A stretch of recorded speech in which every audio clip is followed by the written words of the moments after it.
The emergency klaxons echoed through the pristine halls of the Galactic Cooperative Council headquarters.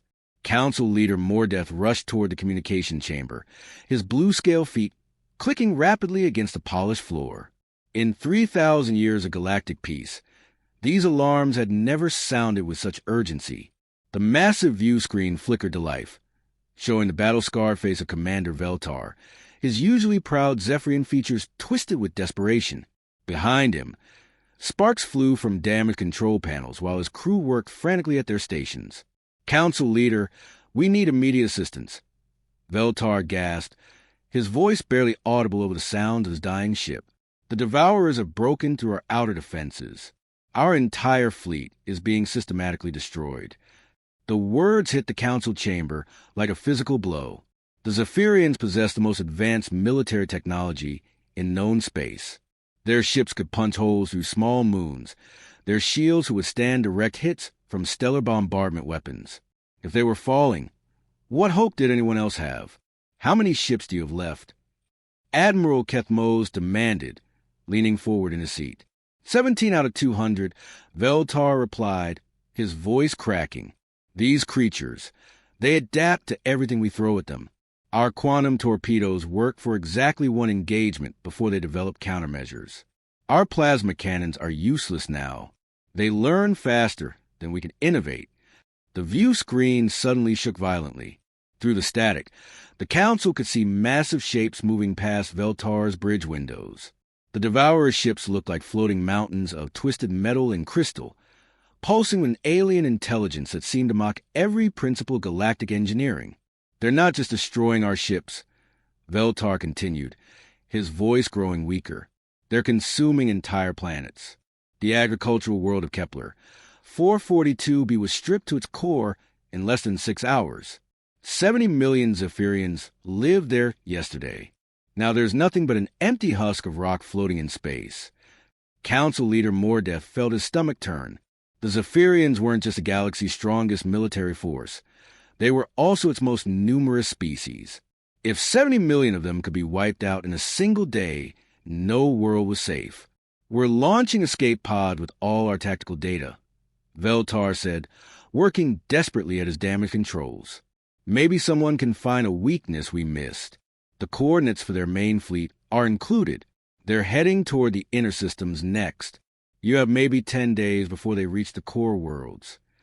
The transmission began breaking up as energy weapons discharged outside Veltar's ship. "Tell the galaxy," he shouted over the growing chaos. "These aren't raiders or conquerors. They're exterminators. They don't want territory or resources. They want everything dead, everything consumed, everything gone." The screen went dark. The council chamber fell into stunned silence. For long minutes, nobody spoke. The implications were too vast, too terrifying to process immediately. Finally, Admiral Kethmos cleared his throat. "We need to mobilize every ship in the cooperative," he said quietly. "Every species, every world, every defense platform. Pool all our resources and make our stand at the Meridian system." "With what?" demanded Representative Thekna from the agricultural worlds. "If the Zephyrians couldn't stop them, how can we? Our ships are centuries behind their technology. Our weapons are designed for peacekeeping, not warfare against something like this." Council leader Mordeth stood slowly, his age showing in every movement. He had hoped to retire peacefully, to spend his final years tending his crystal gardens on the homeworld. Instead, he was about to witness the end of everything they had built. "Send a message on all frequencies," he ordered. "Emergency broadcast to every known species, every trade route, every exploration vessel in the galaxy. Offer them anything they want. Territory, resources, technology shares, full membership in the cooperative. Tell them we need military assistance against an extinction-level threat." The communications officer, a young Altarian with trembling tentacles, began composing the message. "Sir, most species will ignore this. They'll assume if we can't handle it, nobody can." "Send it anyway," Mordeth replied. "Someone out there might have capabilities we don't know about. Someone might have faced something like this before and survived. It's our only chance." The message went out across the galaxy, traveling through hyperspace networks and quantum communication relays. Most recipients deleted it immediately, assuming it was either a hoax or a lost cause. But in a distant corner of space, aboard a small human exploration vessel cataloging asteroids near a yellow star, Captain Thompson received the transmission and forwarded it to a little blue planet called Earth. Nobody in the galaxy knew that they had just contacted the most dangerous species in the universe. 3 days had passed since the desperate message reached Earth. In the depths of the Pentagon, General Mitchell sat across from President Hayes in the Situation Room, surrounded by maps of a galaxy most humans had never seen. The holographic display showed the Devourer invasion route, cutting through civilized space like a cancer. "So, let me get this straight," President Hayes said, rubbing his temples. "Alien civilizations that make us look like cavemen are begging for help because some other aliens are eating entire planets?" "That's the simplified version, sir," General Mitchell replied, "but essentially correct. These Devourers have already wiped out 3 advanced species. The Zephyrians, who apparently have technology we won't develop for centuries, got completely destroyed." The president leaned back in his chair. "And Earth Command thinks we can help how exactly?" General Mitchell smiled grimly. "Because we're not trying to fight them the way everyone else has. Look at this tactical data they sent us." He pulled up recordings from Zephyrian battles. They line up their ships in perfect formations. They announce their attacks. They give surrender opportunities. They follow rules of engagement that would make a Geneva Convention lawyer proud. "Sounds civilized," Hayes observed. "Sounds stupid," Mitchell countered. "Sir, every other species in this galaxy evolved on what they call garden worlds. Perfect climates, abundant resources, minimal predators. They developed technology to solve problems, not to kill things more efficiently. We're different." The general activated another display, showing Earth's history. "We spent 4 billion years on a planet that was actively trying to kill us. Ice ages, volcanic eruptions, asteroid impacts, plagues, predators, and that was before we started killing each other. Every advance in human technology came from either trying to survive our environment or trying to kill our neighbors more effectively." President Hayes studied the alien battle footage again. "They really do fight, like it's some kind of sporting event." "Exactly. They're playing by rules the Devourers don't even know exist. But we've never played by anyone's rules." Mitchell pulled up classified military documents. "Operation Downfall, sir. Our plan to invade Japan in 1945. We were prepared to lose 1 million American soldiers and kill 20 million Japanese civilians to win that war. The aliens find that concept horrifying because they've never had to make that choice." "Right. They've never faced extinction. We have multiple times, and we survived by becoming something nastier than whatever was trying to kill us." Mitchell stood and activated the communication system. "Sir, I recommend we accept their offer and send the 3rd Fleet." "The entire 3rd Fleet? That's 1,200 ships." "It's not enough ships I'm worried about, sir. It's making sure we don't scare our new alien friends more than we scare the Devourers." 2 hours later, General Mitchell appeared via hologram before the assembled Galactic Cooperative Council. The alien representatives looked exactly as desperate as their message had suggested. Several species he'd never seen before sat around a conference table that looked like it belonged in a 5-star hotel rather than a military command center. "Thank you for responding." Council Leader Mordeth began formally. "Though we must ask, what military assets can your species contribute? Our records show humanity has only achieved faster-than-light travel within the last century. We can contribute 1,200 combat vessels and approximately 50,000 ground troops," Mitchell replied matter-of-factly. The alien council exchanged glances. Admiral Kethmos leaned forward. "General Mitchell, we appreciate your enthusiasm, but the Zephyrian fleet that was destroyed consists of ships each more advanced than anything in your entire navy. What could your forces possibly accomplish?" Mitchell had been expecting this question. "Admiral, may I show you something?" Without waiting for permission, he activated his prepared presentation. The first image showed the bombing of Dresden. "This is what we did to one of our own cities during our last global war." 700,000 incendiary bombs dropped in 2 days. 25,000 civilians dead. The alien council recoiled visibly. Several representatives made sounds of disgust. "This is barbaric," whispered Council Leader Mordeth. "This is effective," Mitchell corrected. Next slide. The image changed to show nuclear test footage. "We developed weapons that can destroy entire cities with a single bomb. We built 27,000 of them. We pointed them at ourselves. You would destroy your own worlds." Admiral Kethmos asked in horror. "If it meant winning, yes. We call it mutually assured destruction, and it kept peace on our planet for 70 years. Mitchell advanced to the next slide, showing Vietnam War footage. "When facing an enemy we couldn't defeat conventionally, we developed asymmetric warfare, guerrilla tactics, psychological operations. We made the cost of victory so high that our enemies gave up." The council chamber had fallen completely silent.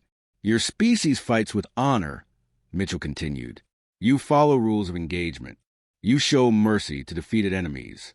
That's admirable, but it's also why you're losing. We don't fight with honor. We fight to survive." He leaned forward, his expression deadly serious. "We'll stop your devourers, but we do it our way. No rules of engagement. No mercy. No surrender accepted. Take it or leave it." Council Leader Mordeth looked around at his fellow representatives, seeing his own desperation reflected in their faces. "We accept." Admiral Jackson stood on the bridge of the USS Defiance, watching the Kepler 442 system grow larger on the main view screen. Behind her, 1,200 human warships dropped out of hyperspace in a formation that would have given any military academy instructor nightmares. Instead of the neat, orderly lines favored by galactic navies, the human fleet scattered like a swarm of angry wasps. "Sir, we're receiving multiple hails from Galactic Cooperative Forces," reported Communications Officer Blake. "They want to know why we're not following standard formation protocols." "Tell them we don't have standard formation protocols," Jackson replied. "We have tactics at work." She turned to her tactical officer. "What's our sensor reading on devourer positions?" Lieutenant Foster studied his displays. 17 massive ships in orbit around the fourth planet, Admiral. They're strip mining the surface. Based on the tactical data the Zephyrians provided, each one is roughly the size of Manhattan and armed with adaptive weapon systems. Jackson nodded. The Devourers had made their first mistake by following predictable patterns. They clustered their ships together for efficient resource extraction, just like every other galactic species. But humans had learned long ago that clustering made you an easier target. "All ships," this is Admiral Jackson, "execute Operation Hornet's Nest." What happened next would be talked about in alien military academies for centuries. Instead of approaching the Devourer fleet directly, the human ships split into dozens of small groups. Some headed for the asteroid belt, others toward the system's outer planets, and a few appeared to retreat entirely. Captain Roberts commanded one of these retreating groups. His 3 destroyers limped away from a main battle zone, engines flickering and hull breaches clearly visible to any watching sensors. To the Devourers, they looked like cowards running from a fight. The Devourer ships took the bait exactly as Roberts had hoped. 2 of the massive alien vessels broke formation and gave chase, their adaptive weapons charging for what should have been an easy kill. But as they closed distance, Roberts smiled coldly. "Gentlemen, it's been an honor serving with you," he announced to his crew. "All hands, abandon ship in 60 seconds. Automated systems will take it from here." The crew raced to escape pods as Roberts input the final commands. His 3 ships had been loaded with every nuclear warhead the fleet could spare, along with something the aliens had never encountered: antimatter charges positioned throughout the hulls. As the Devourer vessels moved in for the kill, Roberts transmitted a final message. "Hey, ugly, ever hear of a Trojan horse?" The 3 human ships exploded simultaneously, taking both Devourer vessels with them in a chain reaction that lit up the entire system. It was the first time in their expansion that the Devourers had lost ships to what they considered primitive technology. Meanwhile, Colonel Davis was implementing an even more unconventional strategy on the surface of the fourth planet. While alien ground forces typically engage in organized battles with clear front lines, Davis had scattered his troops across the planet using a tactic Earth had perfected in Vietnam: guerrilla warfare. His soldiers didn't try to hold territory or engage in direct combat. Instead, they moved through underground tunnel networks, striking supply lines and disappearing before the Devourers could respond. When the silicon-based aliens adapted their sensors to detect the tunnels, Davis switched tactics again. "Time for Phase 2, he told the battalion commanders over encrypted radio. "Remember, these things eat metal and silicon, but their analysis of Earth biology was incomplete. Deploy the special packages." The special packages were something no galactic civilization would have considered: biological weapons specifically designed to target silicon-based life. Earth's bacteria, modified and weaponized, began contaminating Devourer food sources. Within hours, the invaders were experiencing something their adaptive technology couldn't counter: poisoning from organisms too simple to adapt against. But the masterstroke came from Dr. Anderson's psychological warfare unit. The Devourers operated as a hive mind, sharing information instantly across their entire species. This had always been their greatest strength, allowing them to adapt to any threat within minutes of encountering it. Dr. Anderson turned that strength into a weakness. Broadcasting on all Devourer frequencies, she announced from her command ship, "Let's give them something to think about." The transmission that followed broke every rule of civilized warfare. Instead of surrender demands or tactical communications, the humans broadcast recordings from Earth's darkest moments, footage from World War II concentration camps, audio from the Rwandan genocide, battlefield recordings from Stalingrad, where human soldiers fought to the death rather than surrender. But most disturbing of all were the sounds: human war cries, the screams of berserkers charging into battle, recordings of soldiers laughing as they killed enemies hand to hand. The psychological impact on a hive mind was devastating. For the first time in their existence, the Devourers experienced fear, not the calculated caution of facing superior technology, but primal terror at encountering something that seemed to enjoy violence as much as they enjoyed consumption. The tipping point came when Major Williams led a direct assault on a Devourer command ship. Instead of sophisticated weapons, his Marines carried simple tools: axes, hammers, and flamethrowers.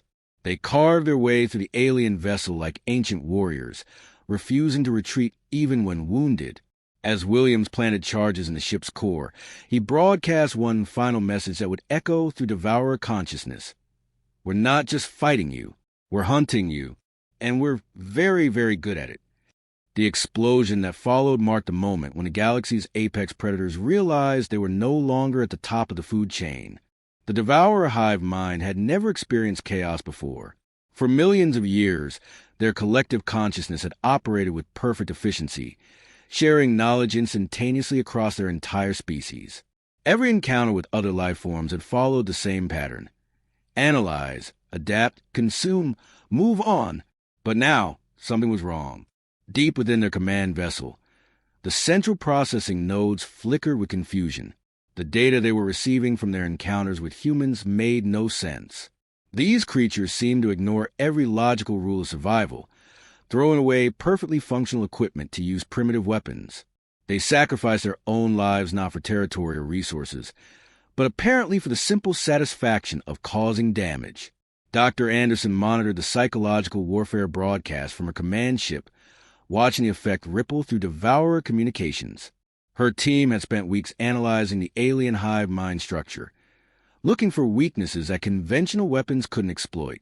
"The beauty of a collective consciousness," she explained to her staff, "is that every individual experiences what all the others experience. That's their strength when sharing tactical data. But it becomes a nightmare when you start sharing trauma." She activated the next phase of their operation. Instead of battlefield footage, the new broadcast showed something far more disturbing to the Devourer mindset: humans at play. Children laughing while playing war games. Teenagers competing in violent sports. Adults cheering at boxing matches and mixed martial arts competitions. "They need to understand that we don't just use violence when necessary," Anderson continued. "We enjoy it. We celebrate it. We turn it into entertainment." The psychological impact was immediate and devastating. The Devourers had encountered species that fought desperately for survival, but never one that seemed to treat warfare as recreation. Their collective consciousness began experiencing something unprecedented, doubt about their own superiority. Captain Turner was preparing for the mission that would break the Devourer resistance entirely. His heavy cruiser, the USS Vengeance, had been specially modified for what military planners called a kinetic diplomacy operation. In simpler terms, they were going to ram the enemy command ship at full speed. "Sir, we could use drone ships for this mission," his executive officer suggested. "No need to sacrifice the crew." Turner shook his head. "That's exactly why it has to be us. The Devourers need to see that we're not just willing to die fighting them. We're eager to do it." He activated the ship's communication system. "All hands," this is a captain. "In 10 minutes. We're going to do something that will be remembered for as long as humans travel the stars. We're going to show these aliens what happens when you threaten our species." The crew didn't panic or protest. Instead, they cheered. The sound echoed through the ship's corridors as 800 human sailors prepared to die in the most spectacular way possible. Turner had volunteered for this mission specifically because he knew the psychological impact would be enormous. As the Vengeance accelerated toward the Devourer command ship, Turner opened a direct channel to the alien hive mind. What he said next would be recorded in human military history as one of the greatest battle speeches ever delivered. "You came to our galaxy thinking you were apex predators. You thought you could hunt us like you hunted everyone else. But you made one critical mistake. You see, we didn't evolve to be prey. We evolved to be the thing that eats the predators." The Devourer command ship's adaptive shields began analyzing the approaching human vessel, preparing countermeasures for what appeared to be a simple ramming attack.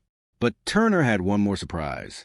"Our planet tried to kill us with ice ages, volcanic eruptions, asteroid impacts, and plagues. We survived all of that and then started killing each other just to stay in practice. We turned warfare into an art form. We wrote poetry about dying in battle. We built monuments to our wars." The Vengeance's hull began glowing as it reached maximum velocity. The Devourers finally understood that this wasn't a desperate last resort. It was a calculated tactic designed for maximum psychological impact. "You want to know what makes humans different?" Turner continued, his voice steady despite the fact that his ship would impact in 30 seconds. "Every other species fights to live. We live to fight. Death in battle isn't something we fear. It's something we consider an honor." The collision lit up the entire system. The Vengeance punched through the Devourer command ship's shields and hull, detonating its antimatter reserves in the enemy vessel's core. Both ships vanished in a burst of energy that could be seen from the outer planets. But Turner's sacrifice accomplished something no conventional weapon could have. The Devourer hive mind, for the first time in its existence, experienced pure terror. They realized they weren't facing a typical spacefaring species fighting for survival. They had awakened something that viewed death as just another weapon to be used against enemies. The remaining Devourer ships began retreating immediately. Their collective consciousness was flooded with a single, overwhelming realization. They had encountered something more dangerous than themselves. Humanity wasn't just another prey species to be consumed. They were something worse than any predator the Devourers had ever imagined. They were hunters who enjoyed the hunt more than the kill. 2 months after the last Devourer ship had been hunted down and destroyed, the Galactic Cooperative Council convened for what would become the most important session in their 3,000-year history. The pristine halls of their headquarters, once filled with the peaceful chatter of diplomatic negotiations, now echoed with nervous whispers and fearful glances. Admiral Jackson sat at the witness table, her blue dress uniform adorned with medals that no alien civilization had equivalents for. Behind her, a small delegation of human officers waited patiently while representatives from 47 different species struggled to process what they had witnessed over the past few weeks. Council leader Mordeth cleared his throat, his scaled hands trembling slightly as he shuffled through reports that read more like horror stories than military briefings. "Admiral Jackson, the Council wishes to express its gratitude for humanity's intervention in the Devourer crisis. However, we must address certain irregularities in your methods." Jackson leaned back in her chair with the casual confidence of someone who had just saved an entire galaxy. What irregularities would those be, Council Leader? Well, for starters, Admiral Kathmos interjected. Your forces refuse to accept surrender from fleeing Devourer vessels. In 3,000 years of galactic warfare, no civilized species has ever pursued a retreating enemy to complete extinction. That's because you've never fought something that was trying to commit genocide against you, Jackson replied matter-of-factly. The Devourers weren't retreating to negotiate peace. They were regrouping to come back stronger. We made sure that wouldn't happen. Representative Thekna from the agricultural world spoke up, her voice barely above a whisper. Admiral, our monitoring stations recorded your ground forces, singing while they fought. They appeared to be enjoying the combat. Jackson smiled, and that smile made several alien diplomats unconsciously lean away from her. Ma'am, humans have been singing war songs for thousands of years. It boosts morale and intimidates enemies. Judging by how fast the Devourers ran, it seems to work pretty effectively. But the psychological warfare broadcasts, Council Leader Mordeth continued, reading from his reports. Your forces transmitted recordings of your own species' historical conflicts to enemy vessels. Some of our analysts are still receiving counseling after reviewing that material. You asked us to stop the Devourers, Jackson said, her tone growing slightly harder. We used every tool at our disposal. If you wanted us to fight with one hand tied behind our backs, you should have mentioned that before we saved your galaxy. The council chamber fell silent. The uncomfortable truth hung in the air like a toxic gas. Humanity had done exactly what they had promised to do, and the results spoke for themselves. Not a single Devourer ship remained functional. Not a single human colony had been lost. The threat that had terrified the galaxy's most advanced civilizations had been eliminated in less than 10 weeks. Admiral Kathmos tried a different approach. Admiral, surely you understand our concern. Your species' methods are unprecedented. How can we be certain that humanity won't become the next threat to galactic peace? Jackson stood slowly, and every alien in the room tensed. When she spoke, her voice carried the quiet authority of someone who had just proven their species' dominance beyond any doubt. Admiral, let me make something very clear. We didn't save you because we're altruistic. We didn't sacrifice our people because we believe in galactic unity. We save you because the Devourers were hunting in our territory now, and we don't share. She walked over to the holographic display, showing the galaxy's trade routes and strategic systems. You see these shipping lanes? These resource-rich systems? These research stations? They all exist because we allow them to exist. The Devourers learned it the hard way. Council Leader Mordeth felt his blood run cold. Admiral, are you saying humanity considers itself the dominant species in this galaxy? I'm saying humanity doesn't consider itself anything, Jackson replied. We just are. You can either work with that reality or against it. But the reality isn't changing.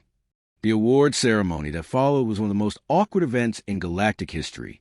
Jackson received the Council's highest military honor, while alien diplomats tried to hide their terror behind forced smiles and polite applause. Her acceptance speech would be quoted in xenobiology textbooks for generations. The Galactic Cooperative has existed for 3,000 years because nothing truly dangerous had ever challenged it. You build a civilization based on the assumption that intelligent species would always choose negotiation over violence. That was a beautiful dream, and it worked right up until you met something that didn't care about your rules. She paused, looking directly at each council member in turn. Humans care about survival. Everything else is negotiable.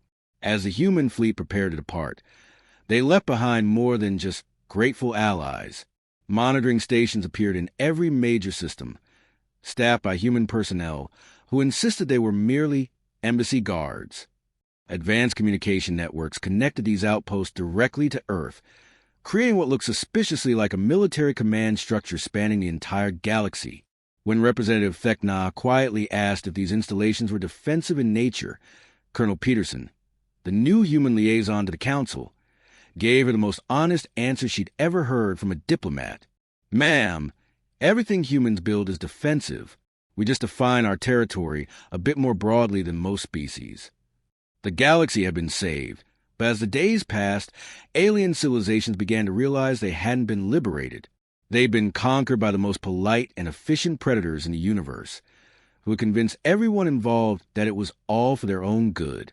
Humanity had introduced itself to galactic civilization not as supplicants seeking membership, but as the new management taking over a failing business.